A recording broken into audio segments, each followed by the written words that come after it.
I am joined right now by Dr. Robert Rottapel, very unique name. If you could tell us, you're actually a professor at the University of Toronto. Mm-hmm. And if you could tell us a little bit about your research and the work that you're doing at Rottapel Labs. Right. Thank you very much. And thanks for the opportunity to talk. So I'm a physician. I'm actually a clinical immunologist. I see patients with all sorts of immunologic diseases. I work in a cancer center known as Princess Margaret Cancer Center. It's the largest cancer center in Canada and one of the largest cancer centers in North America. And so it's really the intersection of my clinical interest in immunology and being part of a cancer center where we're really trying to think about new ways of how the immune system can be engaged to deal with ovarian cancer specifically. As far as what we're really drilling down on in our laboratories, the fact that ovarian cancer is unique because from all of the genetic work that's been done over the last 10 years or so, we know that the genome of this cancer is really damaged quite significantly. And the hunt has been on for many years to try to understand what are the molecular drivers of this tumor and other tumors so that drug companies and scientists can figure out how to turn those drivers off.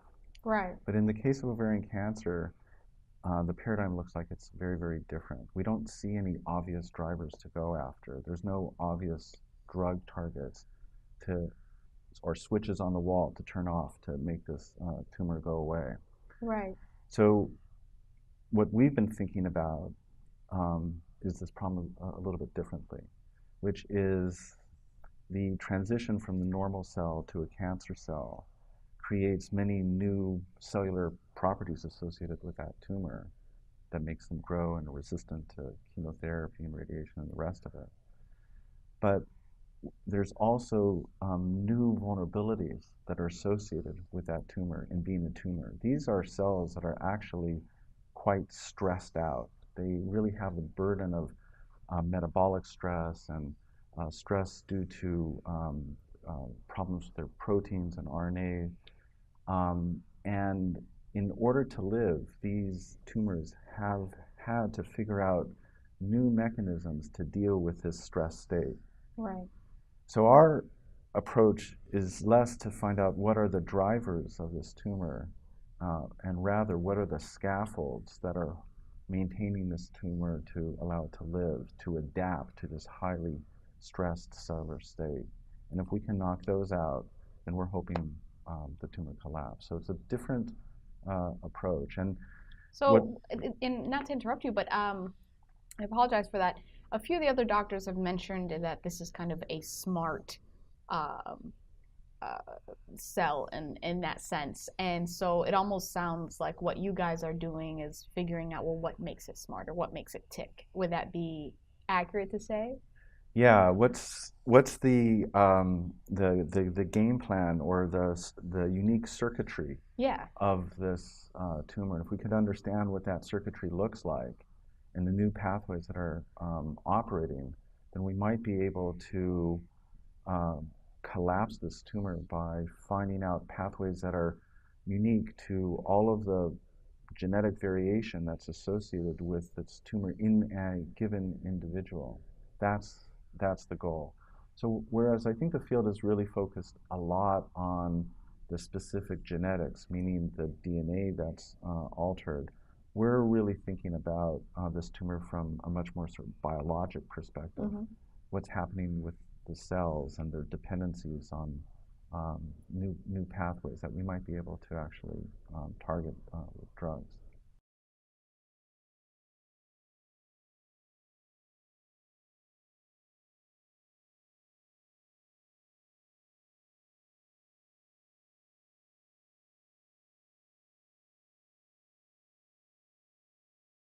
Yeah, so I feel particularly fortunate because I've trained in the States at NIH and at UCLA and done some training in France and have spent most of my professional career in Canada. So I've been able to sample different medical environments, and they're all different from each other.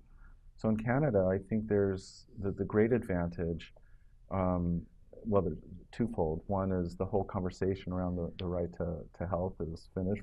There's sort of a general consensus that if you're a citizen of the country, then that's something that the country is going to provide. Mm-hmm. The second, which I think is really important, is that it provides a coherent approach to healthcare. And so patients are less likely to be lost to a follow-up or to go from cancer center to cancer center.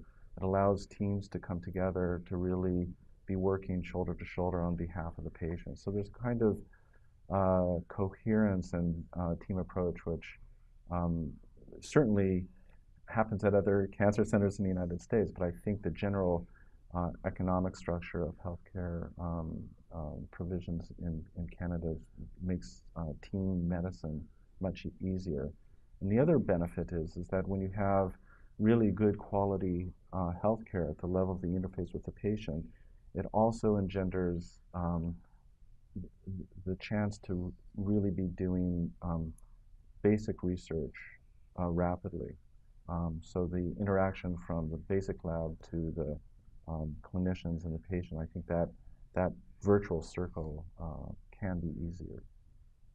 So, I mean, that's something I don't think a lot of people would even think about, that even the economics plays a factor in the research that you guys are conducting.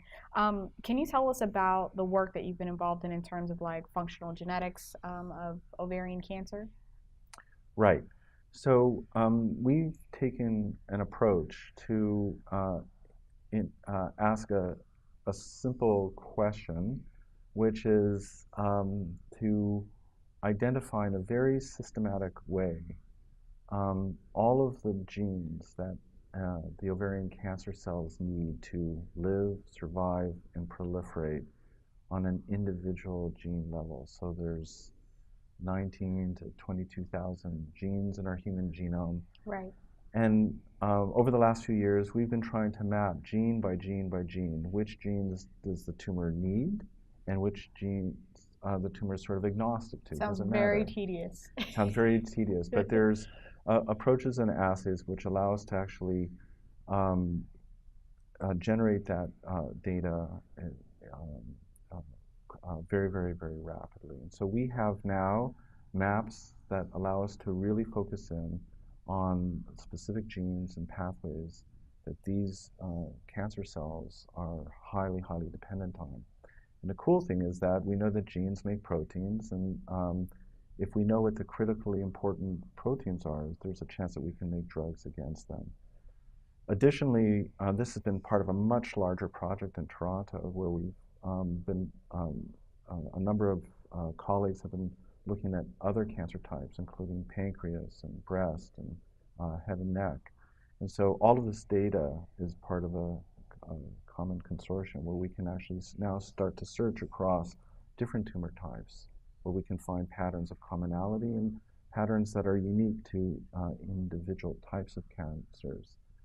The idea for me would be simply like, if one wanted to try to understand how a computer works, and you could actually go to the circuit board and start to cut the wires in different circuits, and then ask what that computer is still able to do. Right. There may be things that you could interfere with when the computer would function just fine, and other circuits that would really be quite devastating to the computer. So we want to find those circuits that really are going to shut these tumors down, and then think about ways of generating drugs or therapeutic reagents to go after them.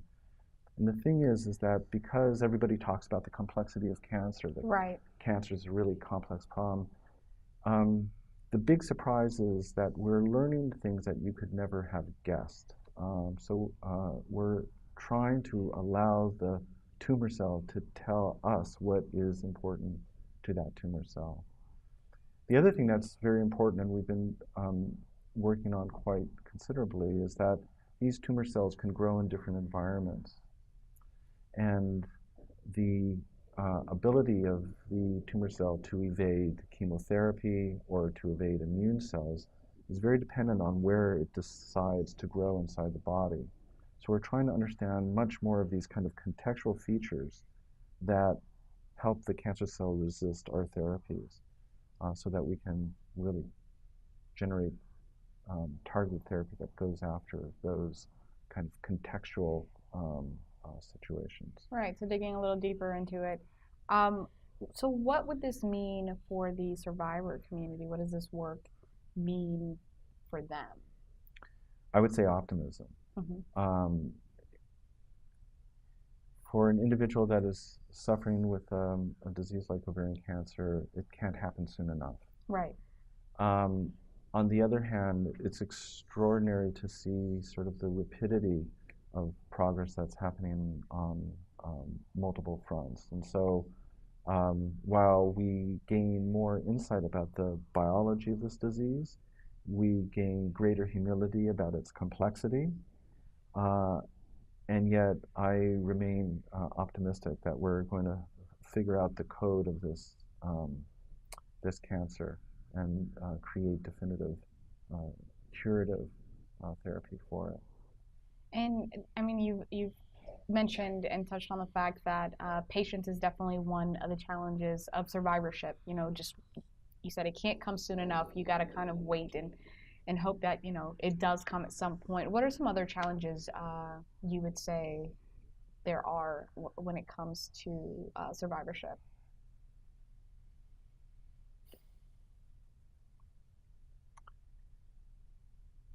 Well, I think um, dealing with the present therapeutic regimens Hmm. often have many side effects and adverse effects and toxicities that can be devastating to the individual. So as we think about the biology of this cancer and we're thinking about new therapeutics, it's not just about how to vanquish this tumor, but Right. to do it in a way that's going to be minimal toxicity, Right. minimal side effects to the patient. Because unfortunately, the side effects can be as devastating as the disease itself, and we have to do a better job with that. So, with that being said, I know you touched on being optimistic because things are happening and strides are being made. What would be a message that you would pass on to our survivor community um, that are currently undergoing ovarian cancer treatment? To work with us and be part of the team. And I think there's this enormous appreciation on those of us who ourselves have been touched by cancer, either individually or within our family. Right. We're all motivated to conquer this disease, and the role of the patient is enormous, as being uh, um, that that the disease rests within them and their ability to share their specimens or their tissues or their cells with us so we can do a deeper look at what's going on is really, really instrumental. Right. And so the information actually starts with the patient. We hope that to return in kind with what we learn back to the patient. So it's really part of a virtuous circle. So we need to be together. And in being together, it's going to bring me to my next point, which is awareness. Ovarian cancer is not highly publicized, for a lack of better words, unlike other cancers like breast cancer, for instance. So, what would be your input when it comes to ovarian cancer awareness? So I think that's very important. Advocacy is critical. Um, and I think the advocacy of patients and their families, both with charitable foundations, with hospital foundations, with federal support of funding is extremely important. Um, we're also learning that ovarian cancer has some features that are uh, shared in common with certain types of breast cancer and certain kinds of pancreatic cancer. And so while individuals may feel alone that they have one kind of relatively rare type of cancer, um, actually they're part of a larger community of problems that are shared by many other different people with different types of tumor types. So I think there's a larger community to be a part of. And hopefully, as we learn about one of these diseases, we'll be able to transpose that knowledge and treatment of these other types of tumors. And I think there's a hope for that, actually. Well, thank you so much, Doctor. Yeah, thank you. We appreciate your time and the work that you do. This has been very valuable for, I'm sure, our community and for us as an organization. So thank you. Yeah, well, we really appreciate speaking with you today. Thank you.